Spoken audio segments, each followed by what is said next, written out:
साथियों, जैसा कि बात करते हैं, आज मैं आप सभी लोगों को एक बहुत बड़ी न्यूज बताने चल रहा हूं। इस न्यूज को सुनने के बाद आप हैरान हो जाएंगे और आप जरूर हंसेंगे और थोड़ा से खुलकर भी हंस सकते हैं साथियों। ठीक है, आप सभी लोगों को पता है कि नीट का जो पेपर था साथियों, वो लीक हो गया था, जिसकी वजह से क्या हुआ, नीट के पेपर कराने वाली संस्था एनटीए ने कहा कि अब हम दोबारा एग्जाम कराएंगे और सरकार ने कहा कि अब नीट का जो पेपर होगा एयरफोर्स की जिम्मेदारी है कि वो पहुंचाएगी सेंटर तक साथियों। लेकिन सेंटर बनाने की जिम्मेदारी एनटीए के पास ही रखा गया साथियों। ठीक है, तो एनटीए ने क्या किया, एक नया खेल खेल दिया साथियों, या कह सकते हैं एक बहुत बड़ी मिस्टेक कर दिया। ठीक है, एक छात्र है नागपुर का जिसका नाम है अब्दुल्ला साथियों, और इसका सेंटर भेज दिया गया है अबू धाबी साथियों, जो कि यूएई के एक शहर या कह सकते हैं वहां की राजधानी है साथियों।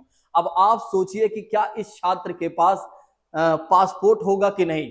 और आपको पता ही है कि हमारे देश का प्रोसीजर ये है साथियों कि पासपोर्ट बनने में ही 3 महीने का समय लग जाता है। और कल है एग्जाम, अर्थात 21 जून को एग्जाम है, और आज सेंटर आ गया कि बेटा तुम्हारा जो एग्जाम होगा वो होगा अबू धाबी में साथियों। अब एक कैसे जाएगा।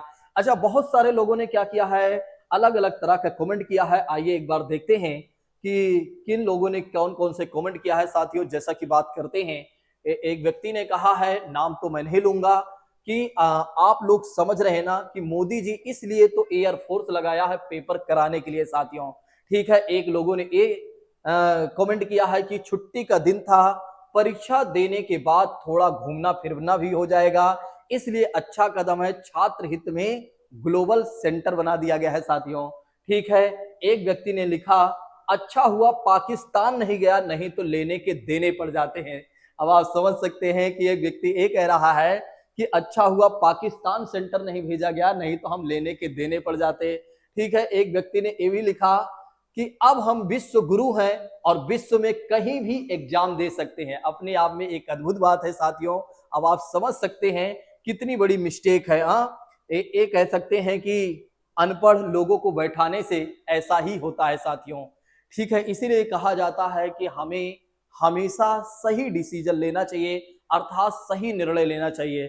और हम सभी लोगों को एक तरह से ये सोचना चाहिए, हमें जाति धर्म, ठीक है, भाषा, इन सब चीजों में हमें नहीं बंटना चाहिए। हमें एकजुट रहना चाहिए और अपने देश के लिए आवाज उठाना चाहिए, अपने देश के लिए सही सरकारों का चुनाव करना चाहिए, सही लोगों को भेजना चाहिए, तभी चीजें अच्छे होंगे साथियों। नहीं तो फिर इसी तरह से होता रहेगा, कोई अबू धाबी जा रहा है से पेपर देने, तो कोई अमेरिका जा रहा है, कोई चाइना जा रहा है, तो कोई म्यांमार जा रहा है साथियों।